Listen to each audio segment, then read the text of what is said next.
Hapa ni kazi. Ati niwakaribishe hivyo hivyo. Kazi tu hapa. Anasema hapa ni kazi tu. Unajua vile boda upiga kazi wewe. Wao wanajituma. Wao wanajituma. Mimi huwa najaribu kwanza hizo jacket uvalie na hiyo jua kali, alafu uko na helmet na kadhalika. Kama wengine wetu tu hata vest na shati na koti ni shida. Leo kwenye mjadala wa Jambo Kenya, msikilizaji, tayari swali ambalo tunaliuliza ni how best can we streamline the boda industry in this country? How best can we streamline his sector? Manake tunajua kwamba ndio kuna mengi mazuri wanayafanya, lakini humo hawakosi wale ambao wanaharibu, wale ambao wanachoma picha. Kwa hiyo tunataka kuhakikisha kwamba hii ni sekta ambayo kwa sababu tayari kipato inaleta katika uchumi wa taifa letu, ni sekta ambayo imewaajiri ndugu wengi na dada wengi, lakini sekta yenyewe pia kazi ifanyike kwa mpango, kazi ifanyike vizuri. Tupo naye Ken Onyango. Huyu ni mwenyekiti Wanabodaboda hapa Nairobi. Kwa kimombo, Chairman Boda Association Nairobi County. Yaani ndo mwenyekiti muungano wa wanabodaboda hapa Nairobi, ndugu Ken Onyango. Ubavuni mwake yupo ndugu Kevin Mubadi, mgeni ambaye nitasema ni mgeni wa kudumu kwenye Jambo Kenya. Siku nyingi tupo naye, National Chairman Boda Safety Association of Kenya. Karibuni sana. Asante sana. Nashukuru sana kwamba at least mlitikia wito na mkaja. Manake sasa hivi swala zima ambalo linazungumziwa ni bodaboda. Tuliona iliyotokea, hatutaanzia kule. Na tukaona serikali ikaamua kuingilia kati. Rais mwenyewe akaamua kuingilia kati. Akasema kwamba enough is enough. Lazima hii sekta ya bodaboda iwe streamlined. Nitaanza na wewe mwenyekiti wa hapa Nairobi, ndugu Ken Onyango. Wanabodaboda wako hapa Nairobi, swali tu ni kwamba unawajua wote, mna SACCOs, huwa mmeungana, how do you operate here in Nairobi? Kwanza kabisa bodaboda hapa Nairobi sisi ndio waanzilishi wa bodaboda hapa Nairobi, for your information. Na tulikuwa tunaendesha bodaboda za baiskeli. Hatukuwa tunaendesha pikipiki. Tumegraduate tu tukakuwa kwa pikipiki. Na unfortunately pia sekta ya bodaboda imekuwa ni ile sekta ambayo watu wengi wale ambao hawana kazi wanapata kwamba ndio njia rahisi kabisa ya kupata kazi. So wakati tulikuwa naendesha baiskeli wakati ule, kuna watu wameingia kwa sekta ya bodaboda pasina kuwa na mambo hii the requirements ambayo serikali inazungumzia kwa sasa. So regulation hii ambayo serikali ilileta in 2015, nakumbuka Mwai Kibaki akiwa rais, yeye ndiye alisema kwamba na create 500,000 jobs. Na ukweli ali-create. Lakini unfortunately hiyo creation haikuja na regulation. Regulation ilikaa 10 years without watu wale wa bodaboda wakianza 2007, 2008, hivyo 2015 ndio regulation imetengenezwa pale parliament, ikiwa hiyo mswada inaongozwa na mbunge wa game bwana Jacob Midigo. Na ikaingia na ikaanza kupanga watu. Nafurahia manake NTSA ndio walikuwa wa kwanza kabisa kusema ya kwamba kila bodaboda akae ndani ya SACCO. Melody, yes, hii mambo ya association, mimi ningependa kuomba serikali, kwa sababu sisi wote tunaunga serikali mkono. Tumekuja tukagundua ya kwamba you cannot fight government. Hata ufanye nini, lazima uimbe wimbo wa serikali. Na mheshimiwa rais wa sasa Uhuru Kenyatta, wakati wa serikali ya Mwai Kibaki, ndio alikuwa waziri wa mambo ya fedha. Yeye ndiye alizero rate importation of motorcycle in this country. Pikipiki zile zilikuwa zinauzwa 250,000 zikarudi hadi 60,000. Manake they had an intention ya kusaidia vijana wale hawana kazi, because in this country we are sitting on a time bomb. Ya kwamba kama the rate of unemployment inaenda juu, Melody, even you are not safe. Huwezi enda hapa nje umevalia nini yako, kibango chako kizuri ama saa nzuri hapa nje, utapigwa ngeta. Lakini kwa sababu vijana wako busy wanafanya kazi, inakuwa sasa ni rahisi hata wewe mwenyewe uko safe. Lakini that one is not a justification ya ile vitu ambayo watu wa bodaboda wanafanya kule nje, wengine wanavunja sheria na mambo kama hayo. Mimi nakumbuka wakati yenye tulikuwa tumeanza hii sector bodaboda, it was bad. Wale ambao wanaona leo ni mbaya, waende nyuma waangalie historia, it was bad. Leo bodaboda ina reform, lakini pole pole. The only thing ambayo tunasema ni kwamba tunataka tukae na serikali, na serikali isikuwe na ubaguzi. Serikali isifanye micromanagement ya hii sector bodaboda, because as we speak right now we are over 2 million people in the sector. Na wale watu wanategemea bodaboda, sio tu bodaboda riders. Because the other day wakati mheshimiwa Uhuru Kenyatta alitoa order ya kwamba pikipiki zifanywe crackdown, the president had a very good intention. Na hiyo ni kila mtu aweze kujua. Hata ile press conference nyingi tumeita, tumesema the president was the Boda is a brainchild ya president huyu Uhuru Kenyatta when he was working for President Mwai Kibaki. Lakini the truth of the matter is there are some very few elements in government. Hata mwenyewe Uhuru Kenyatta kuna wakati moja alisema pale kwa ofisi yake kuna cartels. Mheshimiwa Uhuru Kenyatta mwenyewe alisema. Sasa sisi tunasema even in government there are few people in government ambaye hawataki kuhakikisha ya kwamba ile maneno ambayo mheshimiwa kama ni Uhuru Kenyatta ama ni Matiang'i anataka kupanga vizuri sekta ya bodaboda itransformiwe vile Michuki alifanya kwa matatu. Wanakimbia pale, then they start selecting a few organizations zile they are very comfortable working with. So unakuta others are left out. So hata kama ni Kevin Mubadi huyu, serikali ita prefer kufanya kazi na yeye, na wale wengine they are left out. I am telling you the truth. The truth of the matter is wale pia wanaongoza watu wengi zaidi. Then it means they feel completely left out, Melody.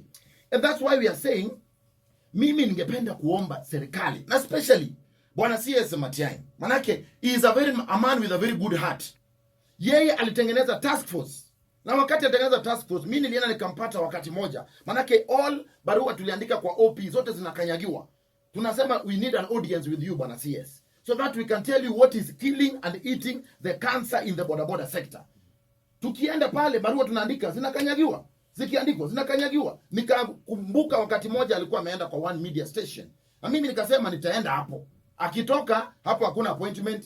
Hapo ni kutoa sauti. Manake wanasema hivi, ukiwa umesukumwa kwa kona, sauti lazima utoe.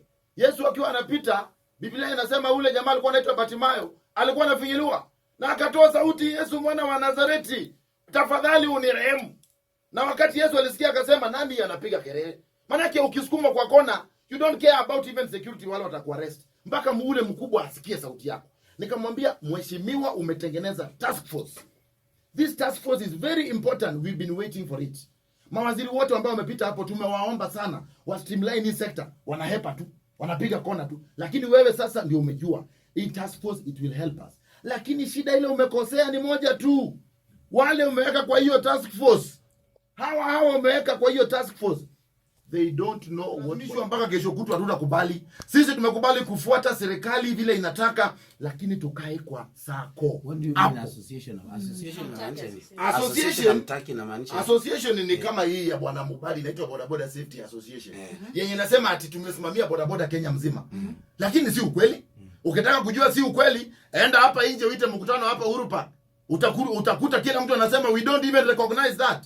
Lakini kuna sako zile imeshika watu 100, watu 200, watu 300, wanafanya savings yao pale, wanafanya miradi yao pale, wanaomba mikopo ya kununua pikipiki pale na mambo kama hiyo. That is what we want. Ndio kwa ile sako mtu mmoja akikosea, it's very easy kumanage wale watu 200 ambao wamekosea kwa sako. Unaona hiyo namba ni ya sako fulani. Huyu achukuliwe hatua mara moja. Kama ameruka mataa, hashikwe, anaadhibiwe. Hiyo sako iondolewe kwa list ya NTSA vile wanafanya kwa matatu. So unaona kuna watu wa matatu wamewahi kosea watu hapa nje. Na wakikosea NTSA inawaregister kutoka kwa list mpaka wa produce hiyo mtu. Lakini association atakuja kusema huyu yeye ana control 1.8 million members. Wapi? Ana control wapi? Ikiwa Nairobi there is runaway people running from traffic. Watu wanaruka mataa, watu wanagonga magari ya watu, and the chairman is walking large akisema ya kwamba he is controlling them. How is he controlling them? Let us be told how he is controlling them, because he has told CSS, amekaa mpaka na rais huyu Kevin Mubadi. Yes. Akamwambia tunatoa 50 bob ya kujenga sijui BK Tower. Hiyo tuliona wapi? Where have you seen that? Haifanyiki kwa ground. And I think the president akitoa hiyo order alikuwa na hasira kwa sababu ya kudanganywa. Amedanganywa siku mingi. Na nani? Usiwe hii kitu iko in public. Yuko hapa tumsikie. Na waniamini tukae nao, tumekaa na IG, tumekaa na Mtiambai na Matiang'i, tumekaa na Joe Msheru, tumekaa na PS Kibicho, tunakaa mpaka na president. Yes. If you are a con man, if you are wewe kama wewe ni mtu muongo, uweze enda kukaa na rais, hawezi kukubali. Hata yeye unajua hii. This is Kenya, and na Kenya iko na intelligence ya kutosha. So ukiona hawa watu wote wamekuja tumekaa pamoja, wanajua Kevin ni kiongozi. Okay. Na nimewaprovia kwamba mimi ni kiongozi, kwa maana nimewaletea machairman Kenya mzima. Nilileta machairman tukakaa KICD na waziri Matiang'i. Nimekaleta machairman Kenya mzima tukakaa na president. Kama hao watu wangekuwa wakora, and before mkae unatuma list of officials, inakuwa vetted, ndio mwende mkae na president. Unataka kusema watu intelligence walikuwa wajinga, hawajui kwamba ile list yenye tulituma ni ya viongozi Kenya mzima, na wote walikuja tukakaa Nairobi. So tuache siasa. Yes. What we are looking at is the problem that is facing bodaboda sector. Yes. Na kitu ya kwanza ambayo tutasema, kweli watu wengi ni wazuri, lakini katika hii sekta kuna wakora ambao walikuwa ndani. Kwa sababu unapata kuna wale wezi walikuwa wamezoea kuiba na magari, kuna wale wezi walikuwa wamezoea kuiba wakikimbia kwa miguu na wanashikwa. Saa hii kuna traffic jam mingi, mtu hawezi iba, hawezi chomoa simu yako alafu apande gari, atasimama kwa jamu wamshike. So the easiest way ilikuwa ni kwenda kununua pikipiki. Akishanunua pikipiki, kazi ya hiyo pikipiki ni moja tu, kuibia watu na kutoroka. Akishatoroka anaenda anaficha pikipiki. Kwa maana a genuine bodaboda rider, yule mwenye anaamuka asubuhi, anaenda anakaa pale kwa stage kuanzia asubuhi mpaka jioni akibeba watu, hawezi chukua hiyo pikipiki kwenda kuibia mtu. Kwa maana anajua akiiba kesho hiyo pikipiki itakuwa pale kwa stage na hatashikwa. So let us solve this issue yenye inasumbua watu wa bodaboda. Mambo ya Kenya kuja hapo kusema Kevin ni mbaya, Kevin amefanya hivi. Mimi sijai kosea mtu. Hata you can go online, Google Bodaboda Safety Association of Kenya. You will see all the forums I have done across the country. Kila mahali nikienda nafuatwa na bodaboda zaidi 1,000 2,000. Hizo forums, who is the convener of those forums? Kevin amekuwa akiandaa mikutano ndio kote nchini. Ndio. Na vile anauliza, hii ni Kenya ambayo iko wazi. Ndio. Unaweza kweli fanya mkutano na Matiang'i na umkon, unaweza fanya mkutano na rais umkon IG na IG wenyewe hao ndio sasa intelligence. Amekuwa akifanya mikutano kote nchini, iko kwa TV everywhere. So ndio nilikuwa nataka kumuuliza hawa watu ambao kuja kwa mikutano, Kevin, wewe unawatoa wapi? Kwamba si bodaboda? Hao watu wa bodaboda hata naweza toa video clips, naona vile wananisindikizanga na mapikipiki wote karibu watu 1,000 Kenya mzima. Unajua hii ni siasa ndogo ndogo ya kutaka, unajua sasa hii ni wakati wa siasa, political season. Watu kila mtu anataka kuja line kujionyesha kwamba yeye ni kiongozi, na hakuna kitu yote amefanya pale kwa ground kuonyesha kwamba yeye ni kiongozi wa bodaboda. So kwa sababu kuna siasa inakuja, wanataka kukimbilia wale wanasiasa wakiwaambia sisi ndio viongozi, wapate ile chance. But the real issue hapa ni ile inasumbua mtu wa bodaboda. Kuna ma criminals kwa bodaboda sector, lazima tuwatoe. So hiyo tumekubaliana kwamba katika sekta bodaboda kuna watu, kuna viazi vimeoza. Viazi ziko zimeoza. Lazima streamline, tuwatoe. So whether unaongoza Msako, whether association, ni kwamba kuna tatizo kwenye sekta bodaboda na lazima tuweke sawa. Tunakubaliana wote. Nauliza, tunakubaliana hivyo? Tunakubaliana. Whether wewe ni wa Msako ama association, tunakubaliana kwamba kuna shida katika sekta ya bodaboda. Hakuna kitu kama association atea. No, wachana na hiyo. Wewe kuwa kwa Msako, yeye kuwa kwa association. Mimi nauliza, hawa wote ni bodaboda. Ndio. Hawa bodaboda kuna tatizo. Bodaboda kuna a few elements bwana atea. So umekubali. Na nimekubaliana, lakini kuna mahali nataka ni interject. Kupanga mikutano atea Kenya hii, ukiwa umepewa maziwa na serikali. Wewe angalia kampeni ya Mheshimiwa Raila Odinga sasa hii imewekwa mafuta, my friend, and I'm telling you, anybody huyu amepewa ofisi, na ofisi ambayo ana operate naye saa hii, he does not pay even a shilling. It is office that is being paid by office of the president, Ministry of Interior. Na hawezi deny hapa, atuambie hiyo ofisi alipata namna gani. Huyu magari zile anaenda naye is supported by government, na ndiye anakimbia naye, atadanganya nani? Mikutano hizi anasema amepanga ya watu wa bodaboda. Signal inatoka hapa office of the nakuuliza hivi. Ndio. Wewe nakuuliza hivi. Hata kidogo nimalize. He's not the agenda. Ndio. Agenda ni bodaboda. Ile swali nauliza because kwa mikutano yake. Wewe ndio uliuliza hiyo swali. Ngoja. Mikutano yake kwa TV, bodaboda wako. Ndio. Si ndio? Ndio. Wewe umewahi bodaboda? Uliza wanakuja namna gani? Umewahi waona? Nimewaona. Huwa wanakuja. Ndio. Kwa hivyo hao bodaboda ndio wamekubali kutumiwa vibaya. Si kutumiwa vibaya. Signal inatoka hapa, na kuna signal ilitoka juzi baada ya president kutoa crackdown. Signal ilitoka kwa ofisi ya Inspector General.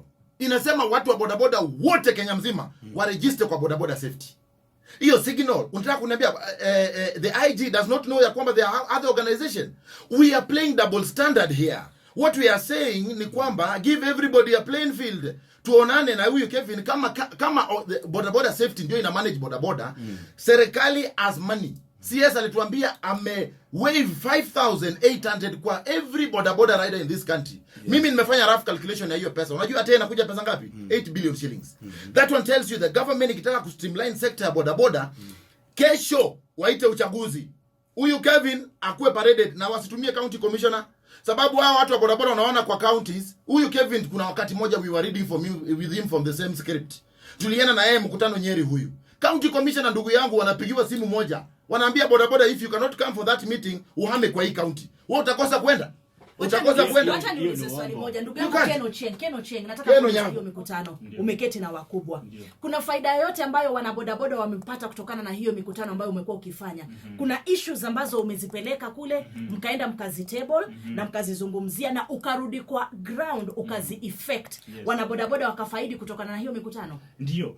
Kitu ya kwanza ambayo tulifanya, unajua tulikuwa tunapata watu hawana leseni. Mtu akikugonga anatoroka. Kwa sababu gani? Anajua akishikwa na polisi hakuna license ya kuonyesha pale, which means yeye ako na makosa. Ndio maana ulikuwa unaona vijana wengi wanatoroka. Ndio tukaenda tukakaa chini na mawaziri. Nikawaambia sikizeni, kuna root cause ya hizi vituko zote zenye huwa mnaona kwa barabara. One, hii mambo ya license. License hao madereva hawana kwa sababu gani? One, shule haziko kule mashinani. Hakuwa na shule za driving za pikipiki huko. Two, zile shule zenye ziko bei ghali. Mtu anapata shilingi 300 kwa siku ama 400. 400 tena baada ya lazima alipe loan ya ile pikipiki ambayo amechukua. Hana pesa za kuchanga kufikisha kununua ile pikipiki, kujilipia hata shule. Nikamwambia the best way, if kama serikali inataka kusaidia hawa watu, wacha tuwevu hizi pesa za kulipia NTSA na mambo ya license. Na serikali walisikia, wakawevu hizo vitu zote. Number 2, tukasikizana kwamba now that shule hakuna, what is the solution? Tukaungana na NYS, hiyo vitu ilikuwa hapa kwa media. Tukatrain watu pale, wale maofisa wa NYS, tukadeploy for pilot program, tukaanza kutrain. Tumetrain Machakos, wako pigia huko, hata waenda kwa county commissioner. Tulikuwa na pilot county Machakos, Kajiado na Kiambu. Enda huko ulize kama watu hawajaenda training wakapewa. But no training. Training zilifanywa na watu wakapata leseni. Huyu anaongea kitu yenye hajui. Nakwambia huyu hakuna kitu anaelewa. Mimi niko kwa ground. Wacha mimi niongee. Wewe umeongea kujibu. Mimi nakusikiza. Kevin, excuse me. Hapa hivi huwa kuna order. Yes. Hii si mkutano wa kisiasa. Correct. Na sio blame game.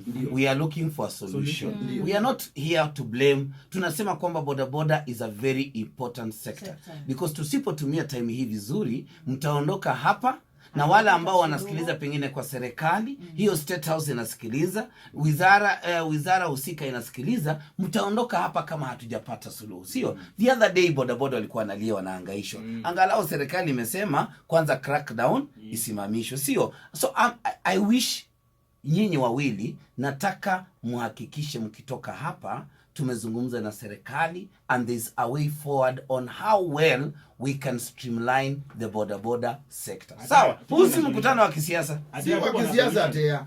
The only thing ile iko ni pia nyinyi pia msipendelee weekend. Mwambie ukweli. Wewe wacha malizie. Ameuliza swali na Melody, wacha ajibu. So Melody, nilikuwa muuliza kama kuna benefit yote yenye imefanya nikakaa na hao watu across the country kwa bodabodas. Nimewaletea free training across the country. Hautalipia serikali tena zile mambo ya license hizo 1500, sijui PDL, sijui exam, interim driving license, zote zimeiviwa. Na mpaka ile 3000 ambayo ulikuwa unafaa ulipe license for 3 years, zote zimeiviwa. Kwa nini? Kwa sababu nilikuwa pale nikiwatetea. Haya, shule hazikuwa mashinani.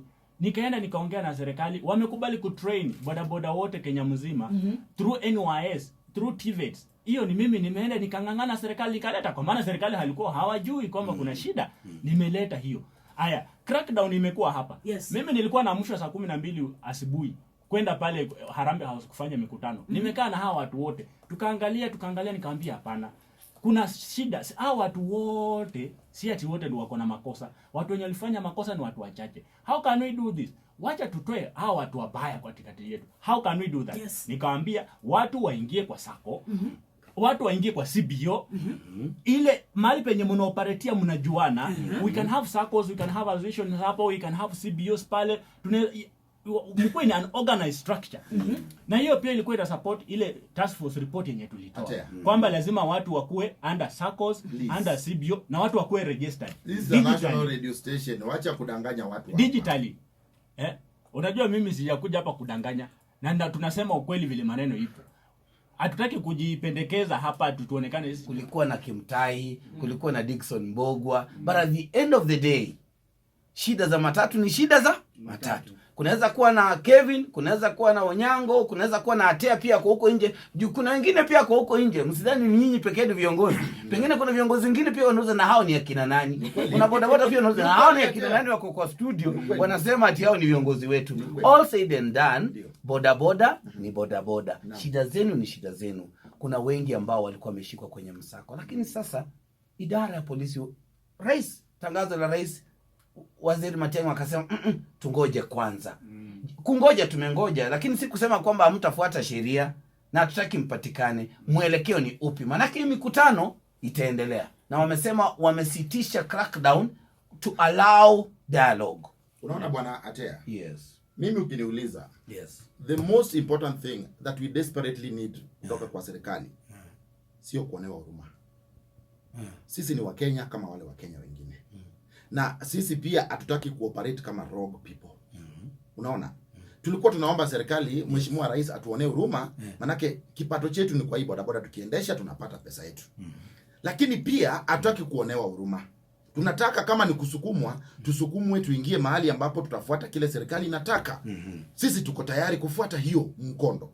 Sisi hatutaki a selective way ya serikali kuona we are only comfortable to work with so and so.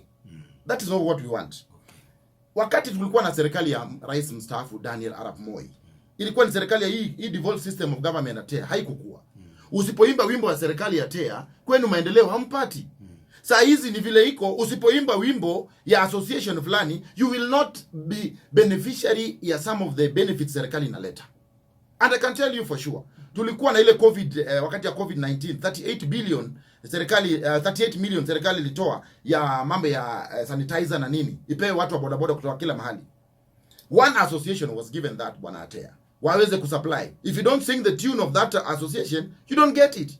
Hii story ambayo tunaambiwa saizi ya association ili organize mambo ya driving, saa hii hata nasoma hapa kwa mtandao wakati tumeenda break, watu wanasema ambia Atea afungue mtandao, mwambie Atea afungue SMS tutume message.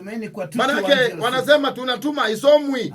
Lakini mimi nasema hivi, watu wanasema walitrainiwa, na wale walitrainiwa they were only selected if you are singing the tune of that association. Number 2, hawakupewa license, they were only given certificate. Na ikaishia pale bwana Atea. Now what we are saying ni kwamba we want a government to be very fair to all of us.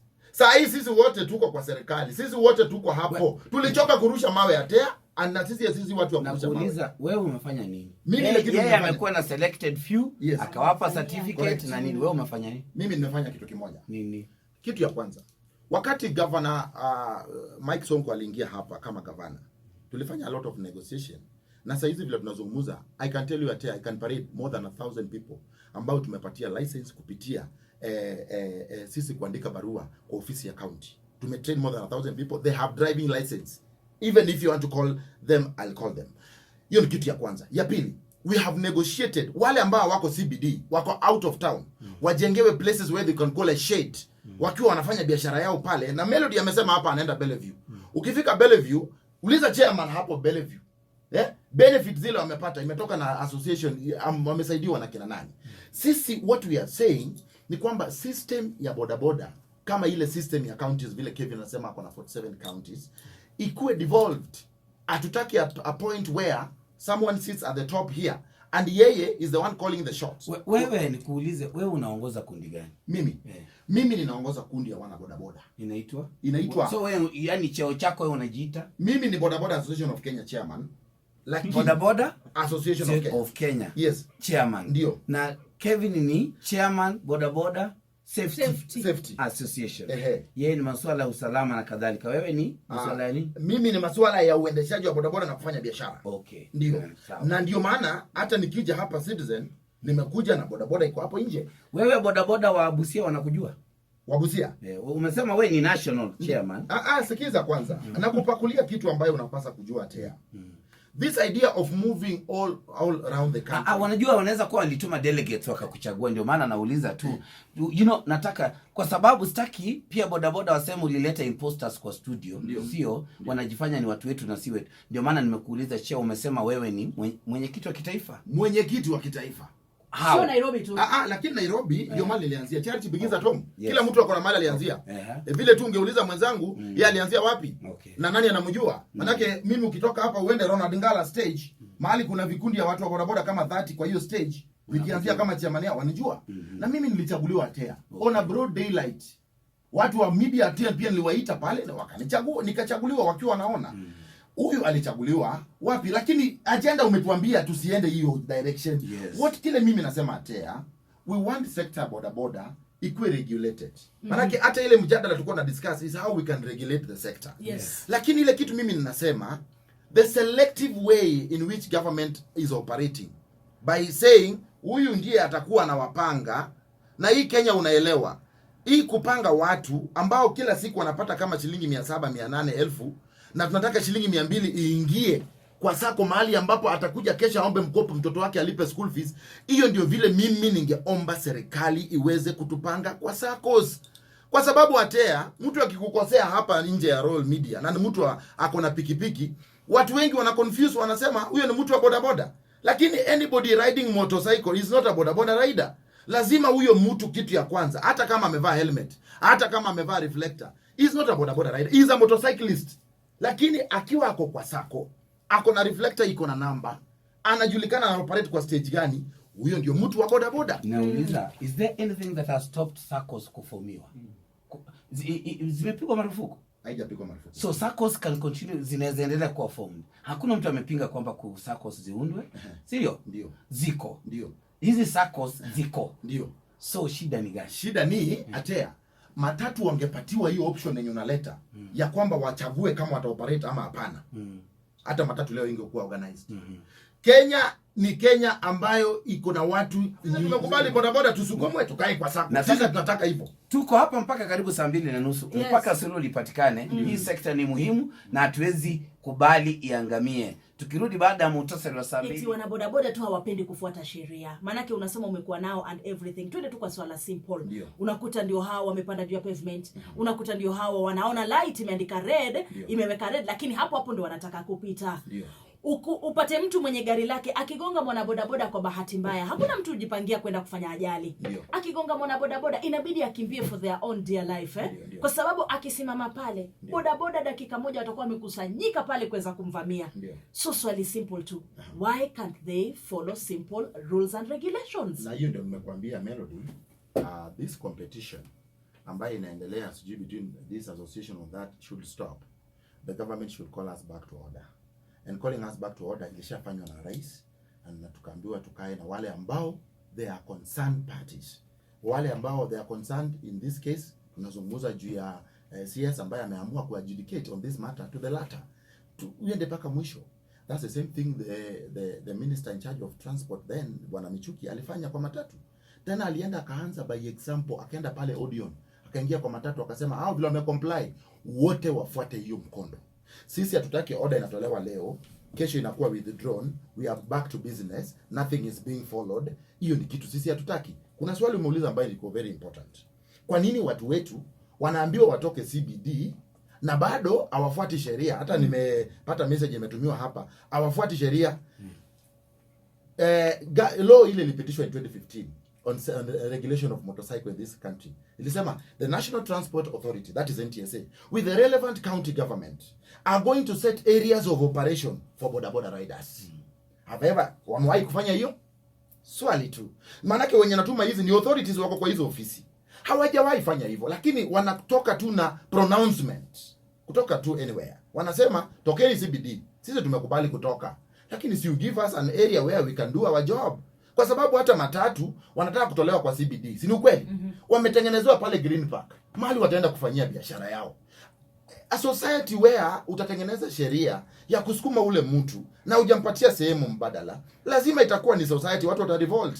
Na watu lazima wataenda kwa hizi offices. Na wacha nikwambie, mimi hata nimeitwa the master of demonstration in this town.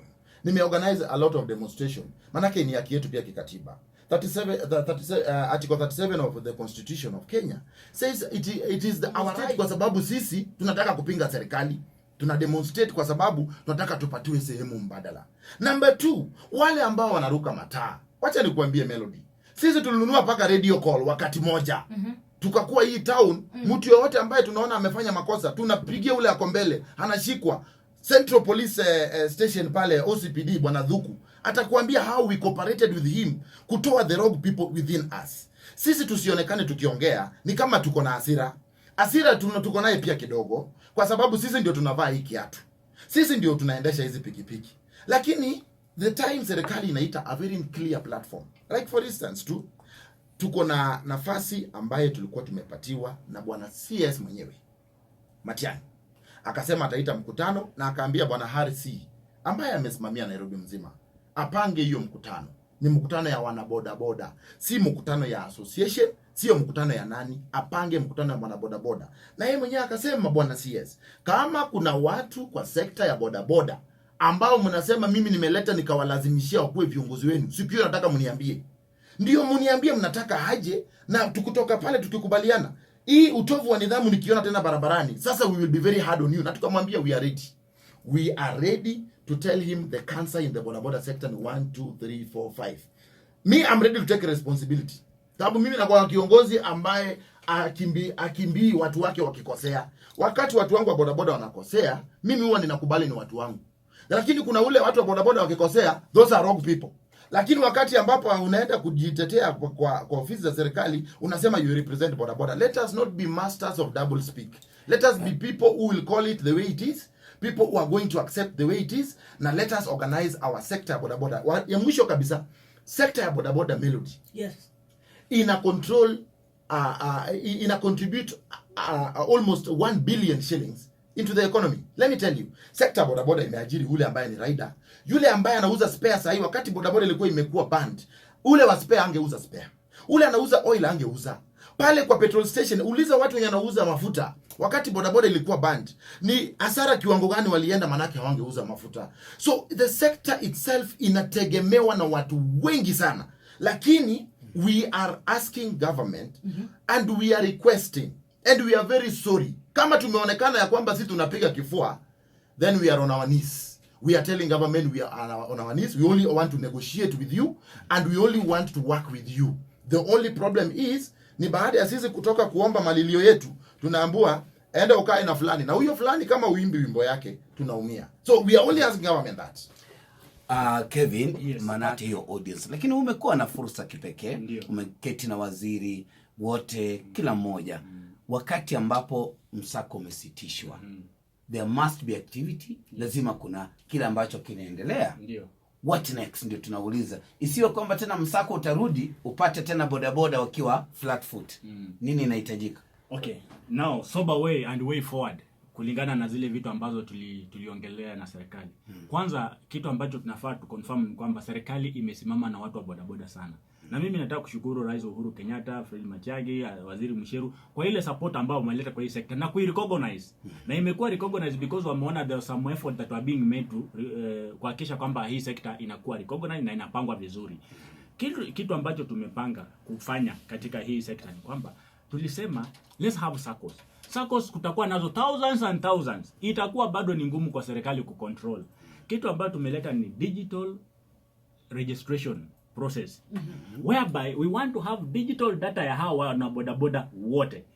Ingia kwa sako yako, mkishajipanga pale, mtajiregister kwa system digitally. One source point whereby hata ukigongwa na mtu hata kama kwa sako B, baada atatoroka tu. Wataenda kwa ile sako, hakuna mtu ujui anaishi wapi. Mtu ametoka pengine Busia amekuja hapa Nairobi, amekuwa kwa sako fulani, amepotea. Mambo ni manual, utampata wapi? Amerudi kwao. So tumeleta digital registration system ambayo serikali inataka, na tutahakikisha kwamba watu wote wamesajiliwa. Ndio mtu akikosea, ukiona namba tunaweka kwa system, inatoa details zake mpaka kwao. Hiyo tayari tumeshaweka mikakatini, na serikali ku withdraw hii crackdown tulikuwa nao tukadiscuss, tukaonyesha the impact ambayo imewekea hawa watu, na tukapewa siku 60 kuhakikisha kwamba watu wote wamejiregister. Na sisi tukasema tutahakikisha watu wetu wamejiregister. Machairman Kenya mzima wote wanasema wako tayari kuhakikisha members wao wote wamejiandikisha na wanafanya kazi kihalali. Kwa maana pia wanalia kweli tumekuwa na shida. Kuna watu wamekuwa ndani yetu, hata ukimwambia twende hivi hataki. Wao tu ni vichwa ngumu. Lakini sasa vile serikali imesema inasimama na sisi kutusaidia kutengeneza hii sekta, tutatengeneza hii sekta. Na So wakati huu, hata wakati crackdown imesitishwa, ina maana kwamba registration inaendelea. Registration ipo, inaendelea, na tunaomba tu bodaboda wote wakisha kama kweli wewe ni genuine bodaboda rider uko hii Kenya na unafanya kazi ya pikipiki, hakikisha umejiandikisha. Na tena katika hii period pia hizo free licenses zinapeanwa. Na let me make it clear. License serikali imewave about 5,000. Hiyo ni ile pesa ambayo ulikuwa unalipa kwa serikali. Lakini imesema enda kwa driving school, because driving school ni private entities. Walikuwa wanakuchaji fee yao ya shule maybe 2,000 ama 3,000, alafu anaongeza zile 5,000 za serikali, inakuwa karibu 8,000 na kadha.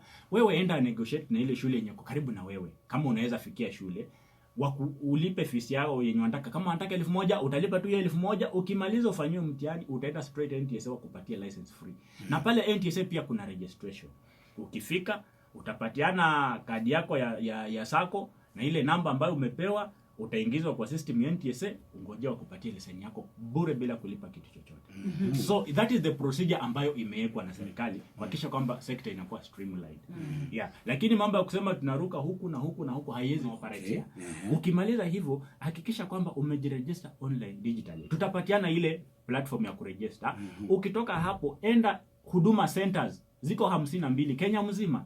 Kando na hiyo pia zitakuwa devolved pale kwa ma-DCCs kuhakikisha kwamba bodaboda wote wamejiregister vizuri, wamejisajili. Ukishajisajili, NTSA itakupatia leseni. Ya kuhakikisha kwamba unaoperate vizuri.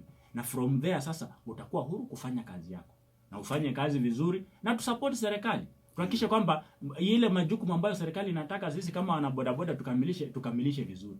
Hilo ndio jambo ambalo lipo. Hiyo registration process tu peke yake, do you believe ama do you guys believe italeta discipline na nidhamu ambayo inahitajika? Italeta.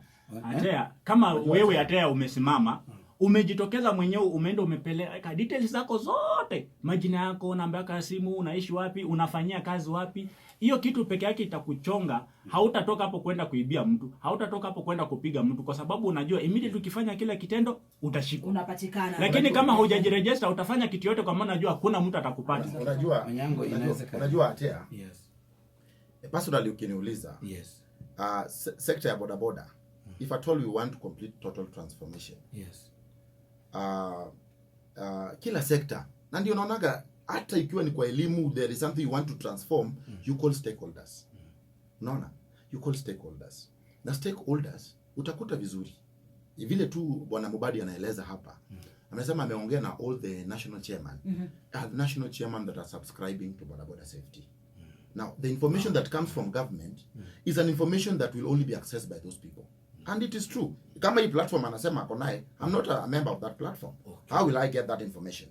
And he cannot share it with me kwa sababu I don't subscribe to where he is reading. Kidogo tu. And what I'm saying ni kwamba the CS alisema on 21st of this month all huduma centers will be open for registration. Registration. As we speak right now, kuna forms za registration ambayo Kevin tayari ametuma iko kwa ground. Sijasema watu kuregister kwa hizo forms ni mbaya, lakini what we are asking is very simple. Sisi we are ready, more than ready. Hata saa hizi jana atea nilikuwa Kibra na iko kwa vyombo vya habari, utaona nilikuwa Kibra while we are telling the government already the Msako ya members from this place already is formed and we are pushing everybody aingie kwa Msako. We are also working with government ahead. We are not only waiting for the 21st this month to answer registration, we are also on the ground. The only thing tunasema ni kwamba we want also, unaona hii atea mambo ya runaway, Citizen TV juzi walituita traffic terrorist. Na ni kweli we are terrorist. Tuna terrorize watu kwa jam, tunafanya vitu hiyo yote. We want to run away from that na tukue watu ambao we can produce. Unaona kama saa hii atea kuregister na kupena details zako is one thing, lakini following the law is another thing. Sisi tuko tayari to follow the law, lakini how can we follow the law whereby mtu mmoja ametoka sehemu nyingine amekuja kutuchafulia bwana atea hapa town, na kwa sababu that person ukitaka kumarrest atakwambia I don't belong to you. Huyo mtu akiwa kwa Msako atea sikudanganyi. Unaona TLB kwa matatu kuna TLB. Ukipewa TLB ya kwenda Thika na upatikane barabara ya Ngong, unafanya nini? Unashikwa. unashikwa kwa sababu that is not your route. That is the same thing tunasema kwa Sako. Usiniambie ati mtu ataruka kwa Sako, kwa sababu kitu ya kwanza, unaona wakati incident ilifanyika pale Forest Road, hizo picha zilipoanza kucirculate, sisi tulichukua tukarusha kwa mitandao ya Nairobi. Hizo mitandao zetu za WhatsApp akakuwa produce immediately, hata hii kuchukua 30 minutes, lakini kwa sababu we don't have a way of sharing it with government, tunabaki serikali ati inazidi kumtafuta. Tukaambia huyu jamaa ni wa South B, huyo anabebeanga pale, na tena watu wa pale wanasema wanamjua. Kesho yake tukaenda pale tukaorganize na watu wa pale, tukaambia iteni press, press wakakuja, tukaaddress serikali pale, tukaambia the person you are looking for is a member of this place, mkitaka tumproduce, we will produce that person, kwa sababu tunawajua. Sasa ikiwa angekuwa kwa Sako, it's very easy, tungemsuspend na to communicate to all Sako chairmen ambao tutakuwa tutaorganize in a union kind of. Ukiwa tena Sako 1000 lakini wako na union moja. Whereby ukitolewa kwa hii Sako, before you join nyingine, you will tell us ulitoka huko kwa nini. We want to follow up na tujue huko umeondolewa kwa nini ndio kuja hapa. Which means it will be very difficult for mtu wa bodaboda cooperate ati akiruka from one ile hop step and jump, unatoka kwa hapa unaruka hapa, hii haitawezekana. So the greatest thing ambayo pia unahitaji ni audience na serikali, the audience with government, na ikuwe ni very honest. So wewe ungependa, in short tumemaliza hivi, na wewe ungependa pia kwa ile mikutano ya serikali, wewe umebaguliwa? Tumebaguliwa. So wewe ungependa, hata acha nikupatie kitu moja. Tulipanga mkutano KICD ambapo waziri alikuwa anakuja, Matiang'i mwenyewe. Huyu jamaa alikuja huko akakosa fujo mbaya sana, mpaka waziri anaongeleanga hiyo kitu mpaka leo. Pale KICD. Sasa yeye ni mtu anataka amani ama kazi yake tu ni kudisrupt everything? Umepewa Ken amesema, I mean Mobadi amesema, ukitaka kukaa kwa meza wakubwa unaingia na heshima, usikue kila mahali unaenda na fujo na activism. Ako tayari kuambia mheshimiwa Matiang'i na wale wanakaa nao kwamba huu jamaa ni muhimu, lakini sasa wewe usiwe unaenda kila mahali na fujo. Tuliweka mkutano for your information. By the way, for your information atea. Umesikia? For your information atea. Mimi ni pastor. Mimi ni mchungaji. Mimi ni mchungaji na hubiria watu wameokoka na wapeleka mbinguni. Kwa hiyo mambo ya kusema fujo, hiyo run away from that. Nimejazwa mpaka na roho. Tulipanga mkutano Lenanda Swiss Mount. Tukaleta machaman wote Kenya mzima. The same person alikuja pale kufanya fujo. Iko kwa media. Sasa yeye kwa blame game. Mko tayari kufanya kazi na yeye. Mko tayari kufanya kazi pamoja. Naweza mkaketi pamoja. We need honest opinions. Yes. Kama kweli yeye ako tayari. Na mwenyewe hata niko na message zake hapa na nitumianga, you are the true national chairman. Wewe ndio kiongozi wetu. Sisi tuko tayari kufanya nawe kazi.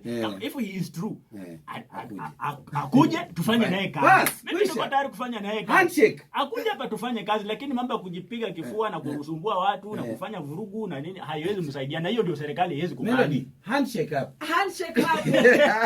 Na mimi niko tayari kufanya wewe Ken. Tutafanya kazi kama tunapanga. Ken Mubadi, wakati unamwambia Ken kwamba upo tayari kufanya kazi na yeye, tunaangalia maslahi ya wanabodaboda pale. Sio maslahi yenu individually kwamba Ken uko tayari kufanya kazi na Kevin. Understand? Kwa sababu ya maslahi yenu binafsi. Tunaangazia maslahi ya wanabodaboda wote nchini. Pamoja kidogo, pamoja na sisi ambao pia tunatumia hizo bodaboda, na sisi ambao kwa njia moja au nyingine hukuta kwamba tunakutana na hao bodaboda kwa matatu ama kwa gari binafsi ama kwa barabara tukitembea. Kwa hiyo kila mmoja awe yuko salama. Naona Melody, the bottom line ni kwamba naona vile Kevin anasema ako tayari kufanya kazi na mimi. Na mimi ninasema hapa sitaki ubinafsi. Tuko na viongozi wengi ambao wako kama Ken huko nje. It's only that Radio Citizen haiwezi kuhusu watu 1000 hapa. Ni kweli? Hatuwezi. So those people, Kevin aseme pia ya kwamba when you are calling a very honest discussion ya kusaidia mwana bodaboda, tuhakikisha kwamba those people are also enjoying.